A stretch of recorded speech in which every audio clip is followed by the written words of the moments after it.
ഷാഫിയെ CPM മുന്നേ വിട്ടു കഴിഞ്ഞു. CPM എന്ന് പറഞ്ഞാൽ ഇവിടുത്തെ സർക്കാരാണ്. ഷാഫിയെ പ്രതിസ്ഥാനത്ത് കിട്ടിയാൽ വെച്ച് കളിക്കാം എന്നാണ് ഈ മാധ്യമങ്ങളുടെയും വിചാരം.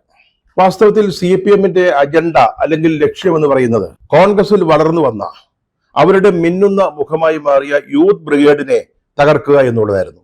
PC വിഷ്ണുനാഥ്, അതുപോലെ തന്നെ ഷാഫി പറമ്പിൽ, ആ കൂട്ടത്തിൽ രാഹുൽ മാങ്കൂട്ടത്തിൽ ഉണ്ടായിരുന്നു. അയാളെ തള്ളിപ്പറയാൻ പറ്റത്തില്ല.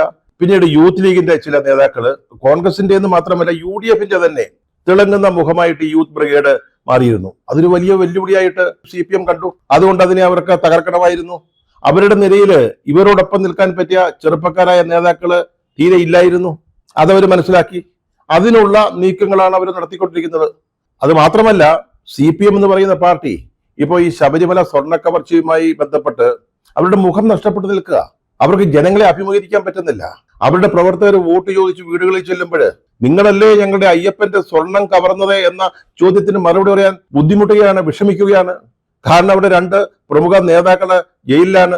അതിലൊരു നേതാവിനെതിരായിട്ട് ഇന്നലെ വീണ്ടും ഒരു കേസ് ചാർജ് ചെയ്തു, വീണ്ടും ഒരു അറസ്റ്റ് ഉണ്ടായി. ആ ഒരു സാഹചര്യത്തിൽ അവര് നിലയില്ലാ കയത്തിൽ നിൽക്കുകയാണ്. മുഖം നഷ്ടപ്പെട്ടു.